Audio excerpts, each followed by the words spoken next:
Success loves silence, not because it's secretive or mysterious, but because it needs time and space to grow. Success, like a seed, begins quietly beneath the soil.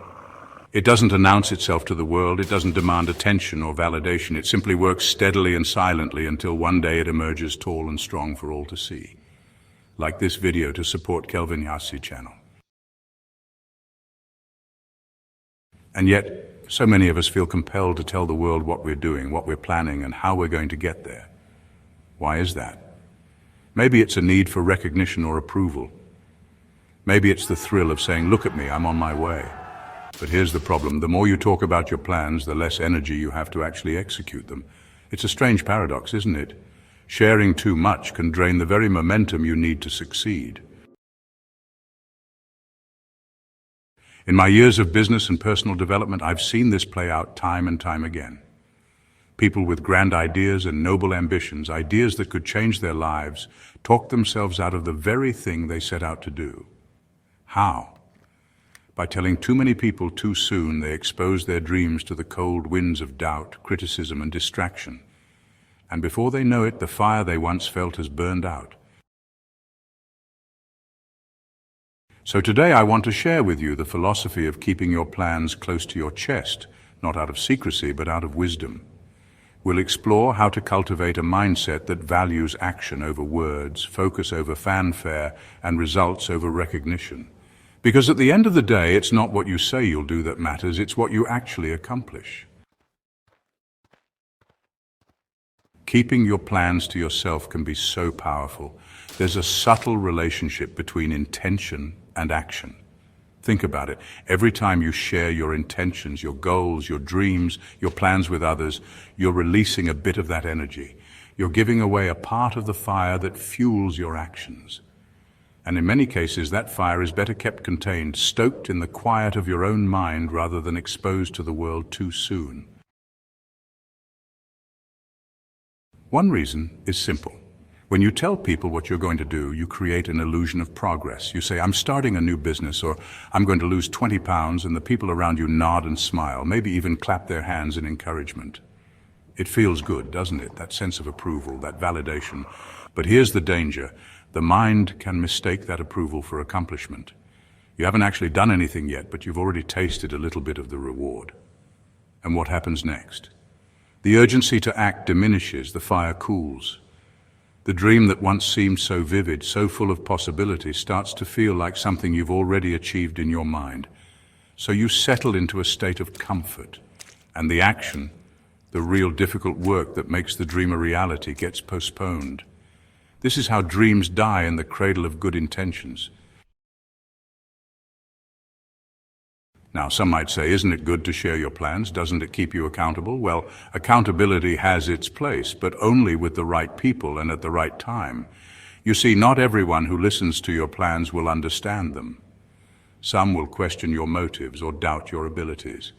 They might not say it out loud, but their skepticism will hang in the air like a shadow over your ambition. And if you're not careful, that shadow can creep into your own thinking. Suddenly, you're second-guessing yourself. You're wondering if they're right, if maybe your idea isn't as good as you thought it was. Now, I'm not saying you should never share your ideas. No, that's not the point. The point is to share selectively, thoughtfully, and only when the time is right. You need to protect your vision in its early stages, like a gardener protecting young plants from frost. Share your plans with people who will nurture them, not trample on them. Seek out mentors or close friends who genuinely want to see you succeed. But even then, keep the details to a minimum. Don't let your ideas become a spectacle before they've had a chance to grow. Here's another thing to consider, the element of surprise. There's a certain power in doing the unexpected, in letting your results speak for themselves. Imagine this. You've been quietly working on a production is always more impressive than words. Years ago, I knew a young man who wanted to start his own business. He was full of ideas and enthusiasm, and he couldn't wait to tell everyone about it. At every opportunity, he'd go on and on about his plans, what he was going to do, how successful he was going to be, how his life was about to change. People listened politely, but over time they started to grow skeptical. Why? Because months went by and nothing happened. The more he talked, the less people believed in him. and eventually he stopped believing in himself. Contrast that with another man I knew, a farmer from the Midwest. He had a vision to turn his small family farm into a thriving enterprise. But instead of talking about it, he simply got to work. He read books, studied successful farmers, and quietly implemented new techniques. He didn't announce his plans, he let his results do the talking. And when the time came to sell his crops, he shocked everyone with the quality and quantity of his harvest. People asked, "How did you do it?" And he simply smiled and said, "By working when no one was watching."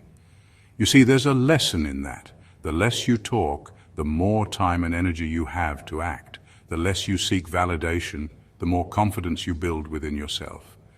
And the less you share your plans prematurely, the more control you have over your own narrative. It's not about secrecy, it's about strategy. It's about knowing that your dreams are worth protecting and that your actions will always speak louder than your words. How many times have you shared a plan or a goal with someone, only to feel the motivation slip away afterward? How many times have you let the opinions of others influence your path? These are important questions because they reveal how much power we give away when we speak too soon. But the good news is you can take that power back. You can choose to focus on action, to guard your dreams, and to let your success be the thing that speaks for you. The world is full of noise, isn't it? Opinions, distractions, unsolicited advice, they're everywhere. And when you start sharing your dreams too freely, you're inviting that noise into your life. You're opening the door to criticism, doubt, and even envy. These are forces that can derail even the best laid plans if you're not careful. Think about it. When you tell someone about your big idea, how often do they respond with genuine enthusiasm and support? Sometimes they do, but often people respond with caution, skepticism, or even subtle discouragement. They might say, "Are you sure that's a good idea?" Or "That sounds risky," or "I knew someone who tried that and failed." These comments might seem harmless, but they can plant seeds of doubt in your mind, and doubt is a dangerous thing. It can grow quickly and choke the roots of your ambition. But it's not just the doubters you need to watch out for. There are also the envious, the people who resent your ambition because it reminds them of what they haven't accomplished. They might not say it outright, but their subtle negativity can drain your energy just the same. Your dreams, a place where they can flourish in the right conditions until they're strong enough to face the elements. It's important to start building momentum. Momentum is a precious thing. It's the forward motion you create when you take consistent, purposeful action toward your goals. And here's the key. Momentum thrives in silence. When you're focused on doing the work rather than talking about the work, you build a rhythm. Each small step you take reinforces the next, and before you know it, you've made significant progress. But when you start talking about your plans prematurely, you disrupt that rhythm. You shift your focus from action to explanation, from doing to justifying. And every moment you spend explaining yourself is a moment you're not moving forward. It's like trying to drive a car while constantly stopping to show people where you're going. You lose speed, and worse, you lose the sense of purpose that comes from staying in motion. I want to share another story with you, one that illustrates the power of momentum and discretion. There was a friend of mine who decided to write a book. It was a lifelong dream, and he was determined to make it happen. But instead of announcing his plans to the world, he quietly set a goal to write 500 words a day, every day, until the book was finished. He didn't tell anyone what he was doing, not even his closest friends. He just worked day after day in silence. Months later, he finally shared it with a small circle of trusted people. Their reaction? Pure admiration. They were amazed at what he had accomplished, not just because the book was good, but because he had done it without seeking attention or validation. And when the book was published, it was a success, not because of any grand announcements, but because the work spoke for itself. Now let me tell you about another friend of mine, someone who was equally passionate about writing. But instead of getting to work, he spent months talking about his plans. He'd call with updates, share outlines, and ask for opinions on every little detail. The more he talked, the less he wrote. And eventually the project fizzled out. Why? Because he spent all his energy seeking approval instead of building momentum. There's a powerful lesson in these two stories. Action breeds confidence, while too much talking breeds hesitation. When you take consistent action, even in small doses, you prove to yourself that you're capable. You build a track record, a sense of accomplishment that fuels your progress. But when you talk too much, you get stuck in the realm of possibilities. What could be, what might be, without ever crossing the bridge to reality. Here's the thing. Some people worry that keeping their plans private makes them seem secretive or aloof. But here's the truth. Discretion isn't about shutting people out. It's about preserving your focus. It's about recognizing that your dreams are precious and that not everyone deserves a front row seat to your journey. Think of it this way. When you're planting a garden, you don't invite the whole neighborhood to walk through the soil before the seeds have sprouted. You protect the ground, you water it carefully, and you wait until the first shoots appear. Only then do you invite others to admire the fruits of your labor. The same principle applies to your goals. By keeping them private, you're not being secretive, you're being strategic. You're giving yourself the space to grow, to learn, and to adapt without the pressure of external expectations. And when the time comes to share your success, it will be all the more powerful because it's backed by real results. So here's a challenge for you. The next time you set a goal, resist the urge to announce it to the world. Instead, channel that energy into action. Write it down, make a plan, and take the first step quietly, deliberately, and with full focus. Remember, the goal isn't to impress others with your intentions, it's to impress yourself with your accomplishments. There's something profoundly liberating about moving in silence. It frees you from the weight of external expectations and allows you to operate on your own terms. Think about it. When you announce your plans to the world, you're putting yourself under a spotlight. Suddenly people are watching, waiting, and maybe even judging. That pressure can be stifling, especially in the early stages of a project when things are still uncertain and fluid. You see, success is rarely a straight line. It's a journey of trial and error, of taking 2 steps forward and 1 step back. Beautiful thing. When you're not seeking approval or validation, you become more connected to your own instincts. You start to trust yourself more deeply, to rely on your own judgment rather than the opinions of others. I know what you're thinking. Isn't feedback important? Don't I need input from others to make my ideas better? And the answer is yes, feedback is invaluable. But it has to come at the right time and from the right people. Not everyone is qualified to give you constructive input, and not every stage of your journey is the right time to seek it. Early on, when your vision is still taking shape, it's better to focus on the work itself. Once you've made progress, once you've built something tangible, that's the time to invite feedback from people you trust and respect. I once worked with a man who was incredibly gifted at spotting opportunities. He had a knack for seeing potential where others saw obstacles, but he had one fatal flaw. He couldn't stop talking about his ideas. Every time he came up with a new concept, he'd rush to share it with anyone who would listen. And what happened? More often than not, someone else would act on the idea before he did. He gave away his advantage by revealing his plans too soon. Contrast that with another businessman I knew, a quiet, unassuming fellow who rarely talked about what he was working on. He wasn't flashy or boastful, but he had a remarkable ability to execute. While others were busy talking, he was busy building. And when he unveiled his work, it was always impressive, well thought out, polished, and ready for the world to see. He didn't need to announce his intentions because his results spoke louder than words ever could. This brings us to another key principle. Results are your best advertisement. When you achieve something significant, people will take notice without you having to say a word. Your success will naturally attract attention, and that attention will be far more meaningful than anything you could have generated by talking about your plans prematurely. Think of it as a ripple effect. Your actions create waves that reach far and wide, touching people in ways that words never could. But there's another reason to keep your plans private, one that's often overlooked. It has to do with the power of focus. When you share your plans with others, you're not just giving away energy, you're also inviting distractions. People will start asking questions, offering suggestions, and sharing their own ideas, which can pull you in a dozen different directions. Before you know it, you've lost sight of your original goal, and your once clear vision has become muddled.